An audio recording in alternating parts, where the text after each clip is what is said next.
Yes, good evening, friends. This is Ramesh Chilla, High Court Advocate. నేను ఒక update ఎందుకంటే నిన్ననే కొంతమంది స్పోర్ట్స్ కోటాకు సంబంధించినటువంటి క్యాండిడేట్స్ వచ్చి ఉన్నారు. అయితే వాళ్ళ ఇష్యూని క్లియర్గా ఎక్స్ప్లెయిన్ చేసి ఉన్నది.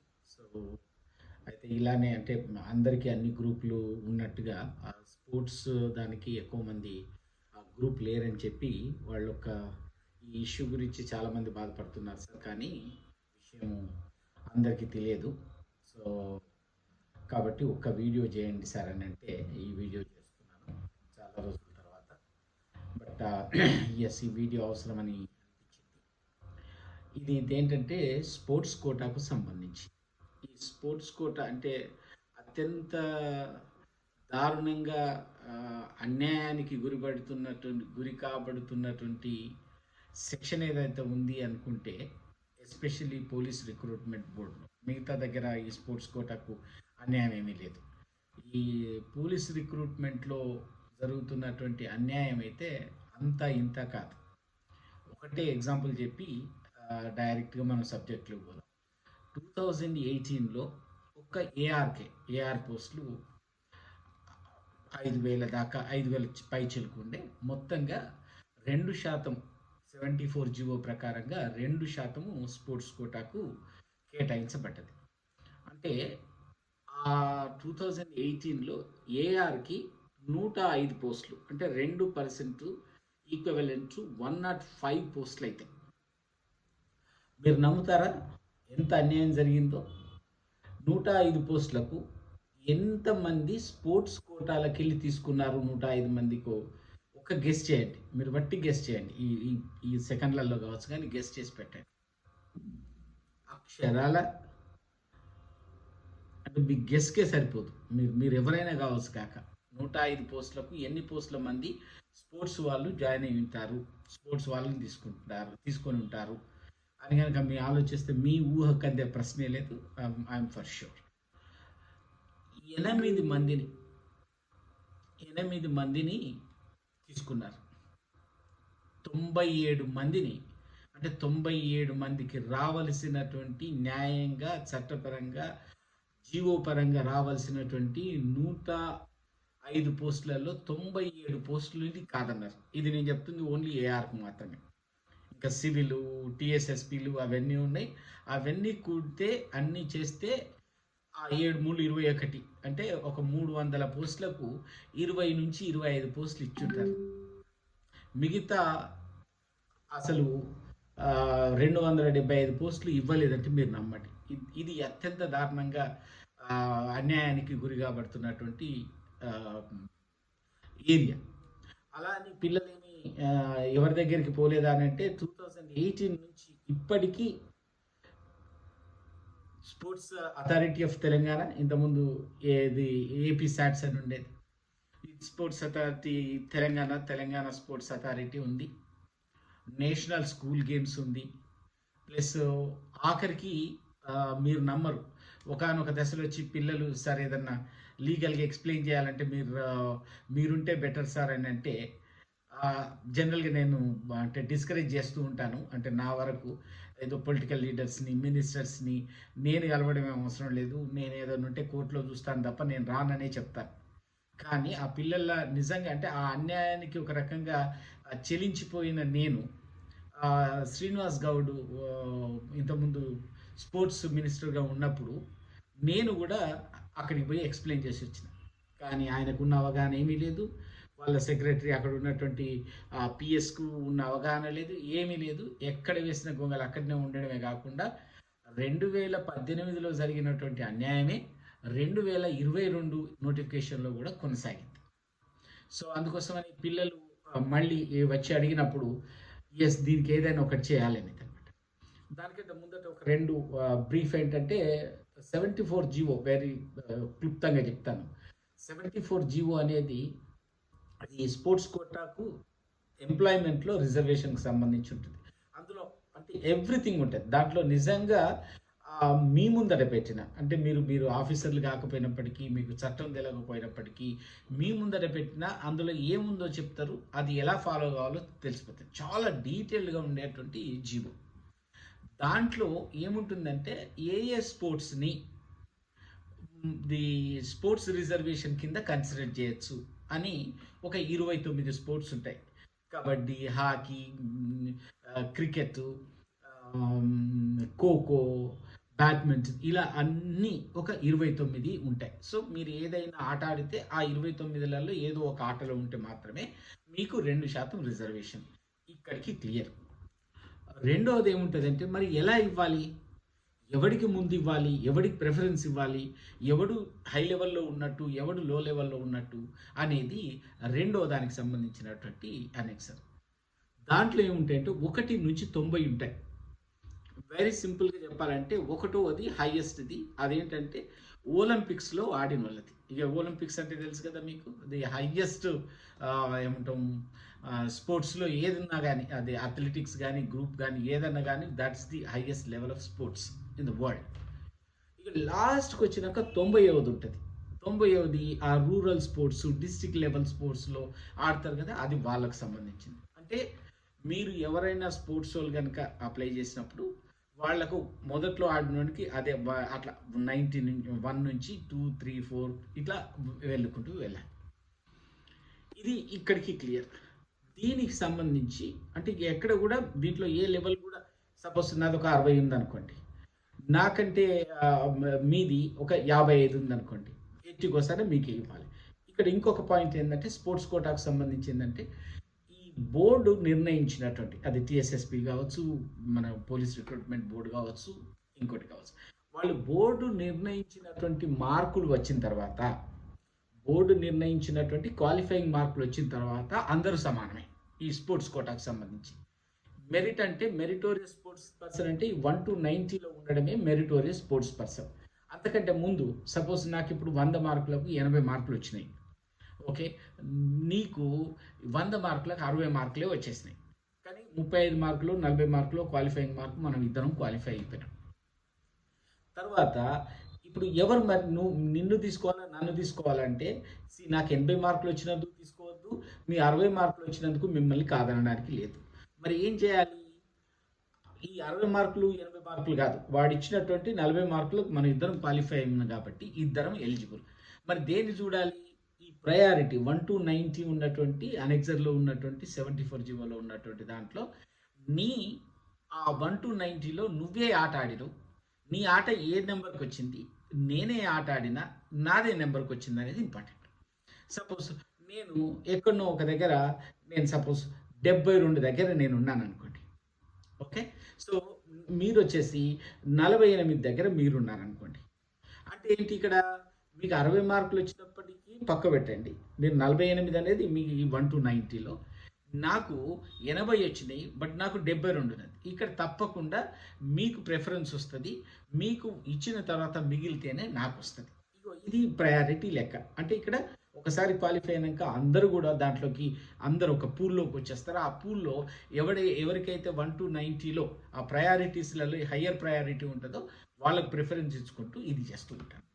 ఇక్కడ ఇంకొకటి చేయాల్సింది ఏంటంటే ఈ స్పోర్ట్స్ కోటా అనేది ఓన్లీ స్పోర్ట్స్ వాళ్ళకి మాత్రమే తెలుస్తది. నేను పోలీస్ అయినంత మాత్రాన నాకు అన్ని తెలిసేది లేదు, ఏమీ లేదు.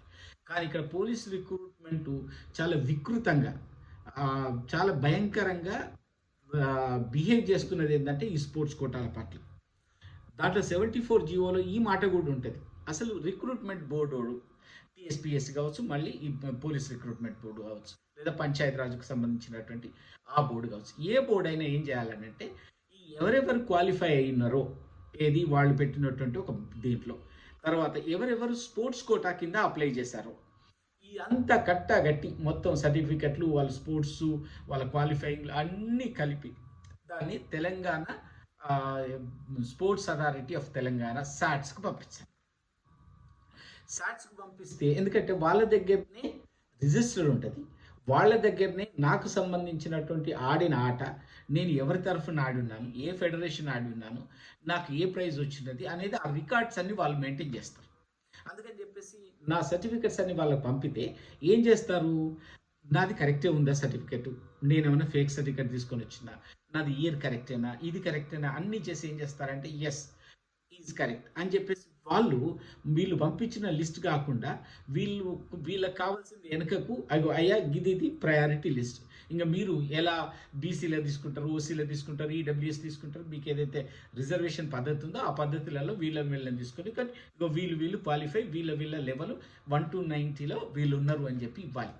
కానీ పోలీస్ రిక్రూట్మెంట్ బోర్డు మేము పోలీసులం కదా అని చెప్పేసి మొత్తం వాళ్ళ చేతిలోకి తీసుకొని వాళ్ళే డిసైడ్ చేశారు ఎవడు ఏ ప్రయారిటీలో ఉన్నారు, ఎవరికి ఎంత ఏమొస్తుంది అనేది వాళ్ళే డిసైడ్ చేశారు. అదర్ తెలంగాణ స్పోర్ట్స్ అథారిటీని వాళ్ళు ఎప్పుడు ఇన్వాల్వ్ చేయలేదు.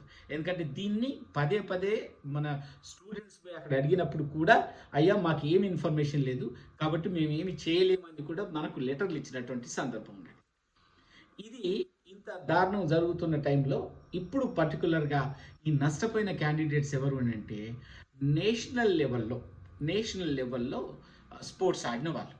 ఇక్కడ ఇంకొక మాట కానిస్టేబుల్ గురించి, ఎస్ఐకి వేరుగా ఉంది, ఎస్ఐని పక్క పెట్టేస్తే వచ్చిన పిల్లలంతా కానిస్టేబుల్ పిల్లలు కాబట్టి దాని గురించి మాట్లాడదాం. అయితే దీంట్లో ఏంటంటే 4 రకాలైనటువంటి ఫామ్స్లలో ఫామ్ 1, ఫామ్ 2, ఫామ్ 3, ఫామ్ 4 అని ఉంటాయి. ఫామ్ 1 అనేది ఇంటర్నేషనల్ ఆడిన వాళ్ళకు, ఇంటర్నేషనల్ ఆర్ మల్టీనేషనల్, అంటే మల్టీనేషనల్ అంటే కామన్వెల్త్ గేమ్స్ లాంటివి, ఏషియన్ గేమ్స్ లాంటివి, ఒలింపిక్స్ లాంటివేమో ఇంటర్నేషనల్ గేమ్స్. ఇది ఫామ్ 1 తీసుకొని రావాలి వాళ్ళు, దాని మీద సైన్ పెట్టించుకొని రావాలి. ఎవరి దగ్గరికి పోయి మళ్ళీ స్పోర్ట్స్ అథారిటీ వాళ్ళ దగ్గరికి పోయి. రెండవది నేషనల్స్ ఆడినారనుకోండి, ఆ నేషనల్ ఆడిన వాళ్ళు ఫామ్ 2 తీసుకొని రావాలి. యూనివర్సిటీ లెవెల్లో ఆడిన వాళ్ళు ఈ ఫామ్ 3 తీసుకొని రావాలి. ఫామ్ 4 మిగతా వాళ్ళు ఎవరైతే ఉంటారో ఈ 3 కేటగిరీలలో పడిన వాళ్ళు ఫామ్ 4 తీసుకొని రావాలి. ఇక్కడ గుర్తుపెట్టుకోవాల్సింది ఏంటంటే ఈ ఫామ్ 4 దాంట్లో స్కూల్ గేమ్స్ కూడా ఉంటాయి. స్కూల్ గేమ్స్లలో మీకు మీ మండల్ లెవెల్లో మీ స్కూళ్ళు అన్నీ కలిపి ఆ మండలంలో ఉన్నటువంటి స్కూళ్ళు ఆడతాయి, మీ డిస్టిక్లో ఉన్నటువంటి మండలాలు ఆడతాయి, మీ స్టేట్లో ఉన్నటువంటి డిస్టిక్లు ఆడతాయి, దేశంలో ఉన్నటువంటి స్టేట్లు ఆడతాయి. అంటే ఇది mandal level, district level, state level, national level ఉంటుంది. బట్ ఇది ఏది ఆడినప్పటికీ కూడా ఫామ్ 4లో మాత్రమే వాళ్లకు ఇది ఇస్తారు, ఏది వాళ్ళ సర్టిఫికెట్. అయితే ఇక్కడ రిక్రూట్మెంట్ బోర్డు ఏం చేసిందంటే అసలు ఈ ఫామ్ 4 అనేవాడు స్కూలోడు, వాడు ఏం ఆడినా కానీ వాడిని లెక్కలోకి తీసుకోవద్దు అని చెప్పేసి వాళ్ళ నోటిఫికేషన్లో ఫామ్ 1, ఫామ్ 2, ఫామ్ 3 మాత్రమే మెన్షన్ చేస్తున్నారు, ఫామ్ 4 మెన్షన్ చేయలేదు. ఇక్కడ స్పోర్ట్స్ కోటాకు సంబంధించినటువంటి నేషనల్ స్కూల్ గేమ్స్లో స్కూల్ గేమ్ ఫెడరేషన్ తరఫున ఆడినటువంటి పిల్లలందరూ కూడా క్వాలిఫై అయిపోయిన తర్వాత, ఎగ్జామ్ క్వాలిఫై అయిన తర్వాత సర్టిఫికేట్ వెరిఫికేషన్ పోయినప్పుడు అక్కడ ఉండే వాళ్ళు స్పోర్ట్స్కి సంబంధించిన వాళ్ళు వీళ్ళు ఫామ్ 4 తీసుకుపోయినప్పుడు అరే మీకు ఫామ్ 4 మీ నోటిఫికేషన్లో లేదు, నోటిఫికేషన్ లెక్క ప్రకారంగా 74 లెక్క ప్రకారంగా కాదు, మీకు నోటిఫికేషన్ లెక్క ప్రకారంగా మీకు ఫామ్ 2 అనేది కరెక్ట్ అవుతుంది అని అంటే అప్పుడు ఫామ్ 2ని లెక్కలోకి తీసుకున్నారు. ఫామ్ 2ని మళ్ళీ వీళ్ళు తీసుకొని వచ్చినప్పుడు వాళ్ళు యాక్సెప్ట్ చేస్తున్నారు. ఇక్కడ వరకు అంతా సవ్యంగానే జరిగింది. కానీ మొన్న ప్రొవిజనల్ సెలక్షన్ లిస్ట్ ఇస్తున్నప్పుడు ఈ పిల్లల్ని ఎవరు నేషనల్ స్కూల్ గేమ్స్ ఆడి, అంటే స్కూల్ గేమ్స్ని నేషనల్ లెవెల్లో ఆడి తెలంగాణను రిప్రజెంట్ చేస్తూ లేదా అప్పుడున్నటువంటి ఉమ్మడి ఆంధ్రప్రదేశ్ను రిప్రజెంట్ చేస్తూ దేశంలో ఎక్కడో హర్యానా, పంజాబ్, ఉత్తరప్రదేశ్ ఆ ప్రాంతాలలో ఆడి దీన్ని నేషనల్ లెవెల్లో తెలంగాణను రిప్రజెంట్ చేసినప్పటికీ కూడా వాళ్ళను కన్సిడర్ చేయకుండా రిజెక్ట్ చేసి పెట్టి పక్కకు పెట్టున్నాడు. ఏమిట్రా అని అంటే మీరు ఫామ్ 4 అప్లై చేయాలి, ఫామ్ 2 కాదు అనేది పోలీస్ వాళ్ళ ఇది. మళ్ళీ పోలీస్ వాళ్ళదే, దీనికి స్పోర్ట్స్ వాళ్ళకి ఏ సంబంధం లేదు. ఎందుకంటే స్పోర్ట్స్ వాళ్ళు ఇంతకుముందు చెప్పినట్టు సర్టిఫికేట్ వెరిఫికేషన్ దగ్గర అరే మీ ఫామ్ 4 కాదురా, ఫామ్ 4 అలౌ చేసి అంటే నోటిఫికేషన్లో ఫామ్ 4 కూడా పెట్టుంటే మీరు ఫామ్ 4కి వస్తారు, కానీ ఫామ్ 2నే నేషనల్ అన్నాడు, అక్కడ స్కూల్ అనలేదు ఏమనలేదు, కాబట్టి మీకు ఫామ్ 2 ఎలిజిబుల్ అవుతుంది అని చెప్తే ఫామ్ 2 తీసుకొచ్చిన పిల్లలందరూ కూడా అంటే ఎవరైతే నేషనల్ స్కూల్ గేమ్ ఫెడరేషన్స్లో ఆడి వాళ్ళ సర్టిఫికెట్ కనుక కన్సిడర్ చేయని వాళ్ళు నిన్న వచ్చినటువంటి పిల్లలు వాళ్ళందరూ కూడా మార్కుల పరంగా చాలా మెరిటోరియస్గా ఉన్నప్పటికీ కూడా ఈ స్పోర్ట్స్ కోటా కన్సిడర్ చేయకపోవడం వల్ల వాళ్ళకు ఉద్యోగం రాకపోవడము, వచ్చిన ఉద్యోగం అంటే ఏఆర్ సివిల్ వస్తుంది అనుకుంటే ఏఆర్ వస్తుంది అంటే టీఎస్ఎస్పీనో ఇలా వచ్చినటువంటి సందర్భం ఉంది. సో ఇక్కడ ఇప్పుడు నేను చెప్పదలసింది ఏంటంటే, మీలో ఎవరైనా నేషనల్ స్కూల్ గేమ్స్ ఆడి మీ సర్టిఫికెట్ కూడా లేకపోయినట్లయితే, ఇది మీ సర్టిఫికెట్ను కూడా వాళ్ళు కన్సిడర్ చేయకుండా రిజెక్ట్ చేసినట్లయితే ఉంటే, అది వాళ్ళు అన్యాయంగా మిమ్మల్ని రిజెక్ట్ చేసినట్టే. మీకు గనక జాబ్ వచ్చేటువంటి అవకాశం ఉన్నటువంటి మార్కులుండి మిమ్మల్ని గనక రిజెక్ట్ చేస్తే, ఆ రిజెక్షన్ అనేది చాలా అధ్వానమైనటువంటి పని. సో అందుకోసమని నేను ఇంతకుముందు 2018 కేసు వేసినప్పుడు కూడా ఇది sports authority of Telangana decide చేయాల్సిందే తప్ప, ఎందుకంటే నా సర్టిఫికేట్ ఏంటి, అది వ్యాలిడా, నేను నేషనల్ ఆడినట్ట కాదా అనే దాన్ని చెప్పడం కోసం మనం స్పోర్ట్స్ అథారిటీని మనం కౌంటర్ కూడా ఏమని అడగడం జరిగింది. ఎందుకంటే వాళ్ళు మాత్రమే the competent authority to comment. మనం నేను చేసిన దాని మీద ఏ కామెంట్ చేయాలన్నా, ఏమంటారు ఫేక్ అనడం, ఇంకోటి అనడం, వ్యాలిడ్ అనడం, ఏమన్నా కానీ competent authorities only sports authority of Telangana. మీకు ఇక్కడ ఒక పాయింట్ చెప్తాను చూడండి. ఏంటంటే ఈ 1 to 90 ఉన్నాయన్నాను కదా, దాంట్లో ఈ నేషనల్ స్కూల్ గేమ్సే ఉండవు, ఏషియన్ స్కూల్ గేమ్స్ కూడా ఉంటాయి. ఏషియన్ స్కూల్ గేమ్సే ఉండవు, వరల్డ్ స్కూల్ గేమ్స్ ఉంటాయి. మీరు వరల్డ్ స్కూల్ గేమ్స్ ఆడండి, అది ఇంటర్నేషనల్ అనడు. ఈ ఏషియన్ గేమ్స్ అనండి, దాన్ని మల్టీనేషనల్ అని అనడు. నేషనల్ ఆడండి, నేషనల్ అన్నాడు. మీ అందరికీ కలిపి కూడా, అంటే వరల్డ్ స్కూల్ గేమ్స్ దగ్గర నుంచి మొదలు పెడితే మీరు మండల్ లెవెల్లో ఆడుతున్నటువంటి లేదా డిస్ట్రిక్ట్ లెవెల్లో ఆడుతున్నటువంటి స్కూల్ గేమ్స్ అన్నీ కూడా ఫామ్ 4లోనే ఇస్తారు, ఇంకా వేరే తిరిగి ఇవ్వడానికి లేదు. కాబట్టి మీ ఫామ్ 4 అనేది వ్యాలిడ్. కానీ అతను ఫామ్ 4 ఇవ్వకపోవడం వల్ల మీరు school games, national school games ఆడితే ఫామ్ 2 సబ్మిట్ చేయాల్సిందే. మీరు ఏషియన్ ఆడినా లేకపోతే వరల్డ్ స్కూల్ గేమ్స్ ఆడినా ఫామ్ 1, ఏది నోటిఫికేషన్లో మెన్షనట్టుగా ఫామ్ 1 సబ్మిట్ చేయాల్సిందే. దాన్ని వాళ్ళకు రిజెక్ట్ చేయడానికి ఏ అధికారం లేదు. అది only sports authority of Telangana వాళ్ళు మాత్రమే డిసైడ్ చేయాల్సిన అవసరం ఉంది. మీకు ఇంకో చిన్న ఎగ్జాంపుల్ చెప్తాను చూడండి. 72 అనేది నేషనల్ స్కూల్ గేమ్స్లో పార్టిసిపెంట్స్కి ఇచ్చేటువంటి సర్టిఫికేట్. నేషనల్ స్కూల్ గేమ్స్లో 72, మీరు కనుక 74 జీవోలో చూడండి, 72ని తీసుకుంటే అది నేషనల్ స్కూల్ గేమ్స్ పార్టిసిపేట్ చేసిన వాళ్ళకి ఇస్తారు. దాని కింద 73 తర్వాత 74 ఉంటుంది. ఆ 74 వాడు రూరల్ స్పోర్ట్స్లో నేషనల్ లెవెల్లో పార్టిసిపేట్ చేసినాడు. నేను ఇంతకుముందే చెప్పాను మొదట్లో 1 to 90లో 1 is highest, 90 is lowest. నేను 1 హైయెస్ట్ 90 లోయెస్ట్ అన్నప్పుడు 72 పెద్దదా 74 పెద్దదా? ఆబ్వియస్గా 72 పెద్దది. సో 72 ఓడికి ఇచ్చిన తర్వాతనే 74కి ఇవ్వాలి. కానీ ఈ రిక్రూట్మెంట్ బోర్డు చేసినటువంటి అనేక తప్పిదాలలో ఒక తప్పిదము, అది కూడా నేను పోలీసును, నేను కరెక్ట్ కాదా, నేను పోలీసు, నేను ఎప్పటికైనా కరెక్ట్ అన్నటువంటి ఆ విర్రవిగుడు తనం ఏదైతుందో దాని ప్రకారం ఏం చేస్తున్నారంటే 74ను నేషనల్ నోడ్గా గుర్తించి వాడికి జాబ్ ఇచ్చే ప్రయత్నం చేస్తున్నారు. 72 ఈ స్కూల్ గేమ్స్ ఆడినటువంటి పిల్లలందరినీ పక్కకు పెట్టి పడేస్తున్నారు. మీరు ఆలోచించి చూడండి, అసలు ఏ స్కూళ్ళల్లో గేమ్స్ ఆడిస్తారు, ఏ స్కూళ్ళల్లో మిమ్మల్ని స్పోర్ట్స్ కాంపిటీషన్లో పార్టిసిపేట్ చేయిస్తారు? గవర్నమెంట్ స్కూళ్ళల్లో. ఆన్సర్ ఇంకా రెండో ఉండడానికి లేనే లేదు. అసలు గవర్నమెంట్ స్కూళ్ళల్లో ఎవరు చదువుతున్నారు? దీని ఆన్సర్ ఏముంటుంది? ఎవరు చదువుతారు? వెనకబడ్డ కులాలు మాత్రమే, వెనకబడ్డ జాతులు మాత్రమే చదువుతారు. సో ఈ లెక్కన ఏంటంటే వెనకబడ్డ కులాలకు, గ్రామీణ కులాలకు, గవర్నమెంట్లో చదివిన వాళ్ళకు స్థానం ఉండకుండా చేసేటువంటి ప్రయత్నంగా కనిపిస్తుంటుంది. సో ఆ లెక్కన 74కి ఇచ్చి 72కి ఇవ్వకపోవడం అనేది ఎంత దారుణం చూడండి. జీవోను కాదన్నాడు. సో ఇవన్నీ కూడా ఇది చేస్తున్నాం, ఏది మనం అఫిడవిట్లో కూడా 2018 దాంట్లో కూడా ఇచ్చేస్తున్నాం. సో అయితే ఈ 2022లో మీరు ఎవరైనా ఇలా స్పోర్ట్స్, నేషనల్ స్పోర్ట్స్ గేమ్స్ ఆడి మీ గనక మీది కూడా రిజెక్ట్ అయ్యేది ఉంటే, నేను కింద ఒక 2 నెంబర్లు ఇస్తాను, ఆ స్పోర్ట్స్ కోటాకు సంబంధించిన వాళ్ళని కాంటాక్ట్ చేయండి. వాళ్ళు మిగతా విషయాలు, అంటే ఈ దానికి ఏమంటాం, ఎందుకు రిజెక్ట్ అయింది, ఎలా రిజెక్ట్ అయింది, ఏం చేయాలనే దాని గురించి మీకు వాళ్ళు ఇంకొంచెం డీటెయిల్గా ఎక్స్ప్లెయిన్ చేసే అవకాశం ఉంది. హోప్ నేను చాలా క్లియర్గా కొంచెం డీటెయిల్గా చెప్పినట్టు ఉన్నాను. బట్ ఇది ఉపయోగపడుతుందని ఎందుకంటే మీరు ఇంకా ఇంకా ఏమంటాం ఈ 46 జియో గురించి దాని గురించి ఇంకా మీరు ఏంటి మీడియాలో చూస్తున్నాం, మీరు ధర్నాలు, మీరు రాజకీయ నాయకుల్ని కలుస్తున్నారని.